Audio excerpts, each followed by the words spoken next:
love to hear you say that love is love. Ladies and gentlemen, good morning, and welcome to the BBC studios at Maida Vale for this, the launch of the Beatles Live at the BBC album. If anybody was wondering, and we have had some questions as to why this was not being held at Abbey Road Studios, for those of you, and I'm sure it will come up in questions to Maida Vale, this was the home of the Beatles when they did the recordings, many of the recordings for the BBC. It's a very famous studio, and that is why we're here today. In a moment, I will introduce, or in fact, I will ask the panel to come on stage and introduce themselves. Before we do so, we have a short video, which I think sets the scene very nicely for you today. It tells you something about the project, and particularly for the benefit of our friends from overseas and our friends in America who are taking this live, there are some very good and strong contributions from two panelists in particular, which will help you to get to know them, as well as a little bit about the project. So without further ado, we will show the video. Thank you.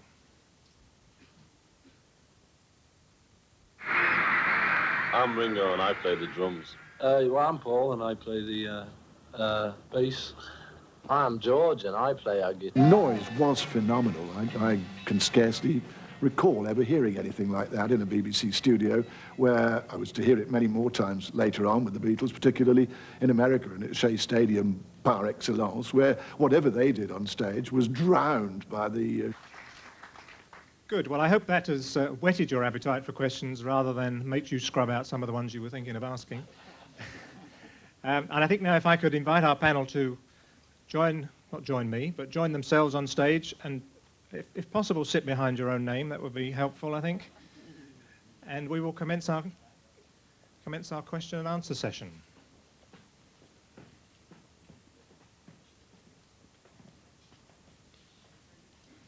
I'm going to invite the panel to briefly introduce themselves. You may, looking at some of the gentlemen on stage, wonder why on earth I'm bothering to do that, but I think there's bound to be someone who, and some people who don't know who these good gentlemen are, and the part they play in this particular project. So I think if I could start from the far end, Kevin. Well, I'm the lucky guy. I'm the guy who made some programs about this material as long ago as 1982, and was just amazed by what was in our archive. And I've been lucky enough also to write the sleeve notes for this album. So I wasn't there. I was listening as a very young boy to the radio. I'm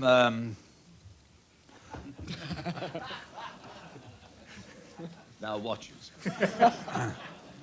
I'm Alan Freeman. I'm the thick one. And I consider myself enormously lucky to be sitting here at this table amidst you all with a galaxy of talent that sits here, and that I was any part of the Beatles revolution is just, to me, absolutely wonderful and something that I will treasure all my life. The Beatles, I said when I came from Australia, I said the Beatles freed me from middle age. Regrettably, the Beatles didn't deliver me from old age. But I forgive them. Thank you. Go on, tell us. Go on. I'm Brian Matthew, the second oldest disc jockey in the world. We don't normally speak to each other, but over this project we've met up from time to time and exchanged insults, which was the sort of thing one did with the Beatles when they were youngsters and far more sophisticated than we were, although we'd spent already quite long lives in radio. And I introduced a program which has been mentioned once or twice called Saturday Club, on which they appeared more than they appeared on any other program. I interviewed them more times than any other disc jockey. And this is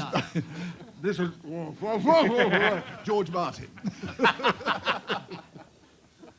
Hello, I'm George Martin, and I'm the second oldest record producer in the world. And I'm a bit of a fake, really, being here, because I didn't produce these recordings. They were done by countless and nameless, actually, producers and engineers in the BBC studios, and done frightfully well, too. As Alan's explained, they were all done really quite quickly, and they do show how good the Beatles were as a band before we started playing tricks in the studios. Because most of these recordings date from 1963 and 64, in the early stages of the Beatles' career, when, in fact, my job was rather like the BBC. In the early days, my job was just to put them in the studio and record them.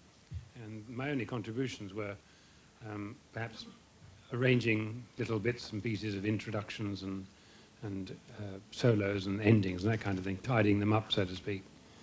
But I think these records show just how good they were as an entity. And before we started playing all sorts of producing tricks. So I hope you like them. And now I'll pass you to Rupert Perry. Good afternoon. I'm Rupert Perry. I'm the managing director of EMI Records. Well, hey. Thank you, Alan. Unfortunately, neither George Harrison nor Ringo Starr are with us today due to the fact that they are overseas. And I would now like to read a letter to you from Paul McCartney.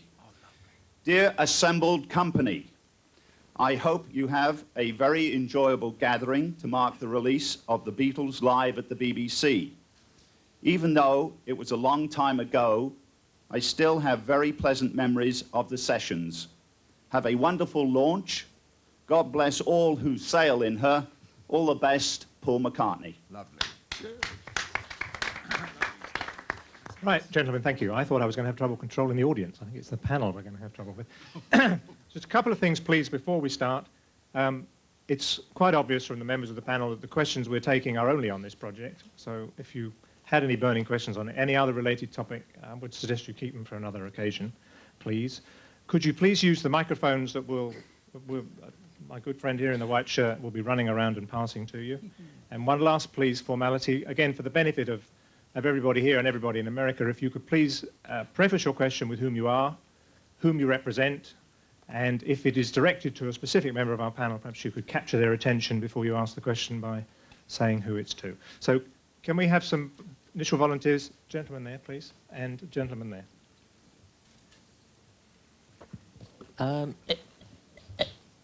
If we could ask Mr. Howlett, how did he discover Rob Scully from Press Association? How did he discover the recordings in the BBC archives? Must have been like finding Tutankhamun's tomb. Yeah, that's a good way of putting it. I was asked as long ago as 13 years ago to see if we had enough material in our archive to do a 2-hour special called The Beatles at the Beeb, celebrating the 20th anniversary, as it was then in 1982, of their first session for the BBC. So first of all, I had to find out how many radio programs they did for the BBC. Turned out there were 52 in just the space of from March 62 to June 65. Then it was a case of, well, I know what programs they did, where are the tapes? And that wasn't as easy as you might imagine. Some of the tapes were there. Some you could find on what were called transcription discs, because certain programs were distributed around the world by the BBC. Programs that Brian, in fact, introduced, a radio program called Top of the Pops. But some of the material was not easy to find, but over the years I've done other programs on this material. 6 years ago I did, and more material came to light, contacting original session producers, contacting studio managers who'd worked with the Beatles. And also, as publicity about these programs happened, even some listeners got in touch and said, we know we shouldn't perhaps have done this, but we did tape a few of these songs off the radio.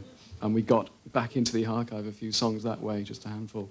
So it was quite a bit of detective work, but discovering it, I was a Beatle baby, I guess. I grew up in the 60s as a child and listened to Saturday Club as a youngster. And then to suddenly find this stuff again all those years later, it absolutely knocked me out. And I don't think there's any danger of being blasé about this material, because if anybody hasn't heard the Beatles doing this stuff, they're going to be absolutely knocked out. So yes, Tutankhamun's tomb is a good analogy. Thank you. Next question. Could I possibly ask you just to stand for the benefit of the TV cameras? You can be still for a moment when that happens. And another question, please. We can use this microphone while you're going. Next question. My name is Alfred Schmitz from Germany. I'm a radio presenter and journalist. And perhaps a question to Brian and Alan. What makes the Beatles so special for you as radio professionals, as DJs?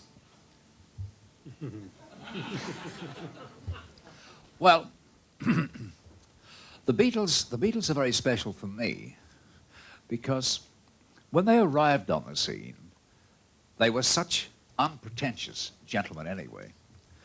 And there was something very spontaneous and something very, very fresh about what they were doing. Funnily enough, they were singing very, very old lyrics, like Love, Love Me Do.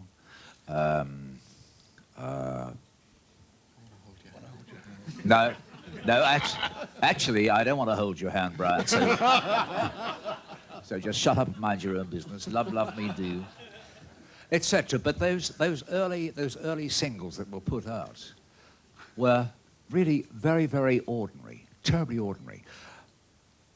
But I found that in listening to these very, very, really banal lyrics about love, there was something very spontaneous about it.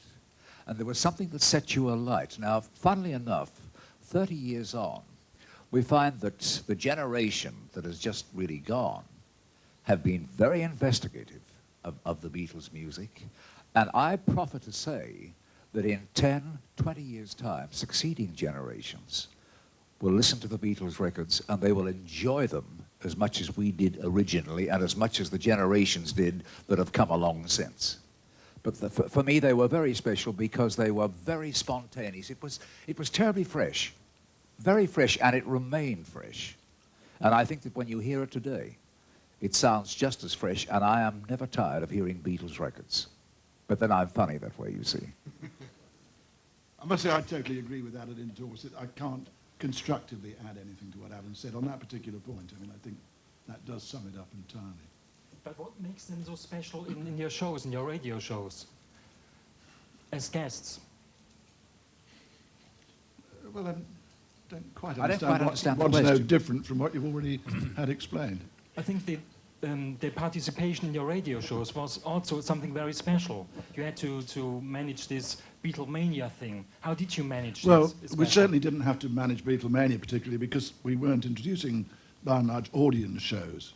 Beatlemania only occurs when there's an audience, actually a physical audience there in front of them. I mean, we're talking about being in a studio alone with the Beatles other than from technicians, so mania didn't really come into it. Okay, thank you very much. Can I have another question? There's a question here, please. Could you possibly stand up and say yes, who of you are? course. John Opus, Dutch Press Association. Who selected the material, and since there are 52 programs, on what grounds were they selected? Who will answer that? Kevin? Or George? I think George. George, why don't you? George. Sorry, will you give us the question again? I wasn't listening. How were the tracks selected? There were only 52 tracks on the CD, but How a lot do more. we select them? What made you choose the songs that we chose? Well, there was a tremendous amount to listen to. I mean, we listened to all the tapes, really, that Kevin was able to dig up. And there must have been about 200 songs, or 200 performances. So obviously I chose what I thought were the best ones from the point of view of performance. And secondly, I was looking at technical quality, because some of the earlier recordings weren't very good, technically. And in fact, on the actual recording we made, I mean, the frequency range isn't as great as we will get in the studio. But I was looking for the spontaneity of the Beatles too, and also for unusual recordings, because I'd covered quite a lot of the material in the studios myself. The very first album I did was like a broadcast. Please Please Me was recorded in a day, and it was just like what BBC had been doing. So I was looking for material other than that. And also, I was very aware that we should really give people as much value for money as possible. So with a CD, you can put much more on than you can on the vinyl. And so we actually have now 56 songs in this package, interspersed with what I thought were the most amusing little bits of anecdotes with Brian and Alan and other people, to link the whole thing together to form a kind of seamless, almost like a broadcast itself. So my role was really editing to put things together. And if you don't like what's on there, you've got to blame me, I'm afraid. Sorry about that. Thank you. Gentleman in the front here, is there? There's a microphone here. Oh, gentleman there, sorry. My name is Werner Köhler for Stuttgart Radio. Why did it such a long time to bring these recordings to public? We know we had a lot of bootlegs in all the time. What was the reasons to wait 30 years?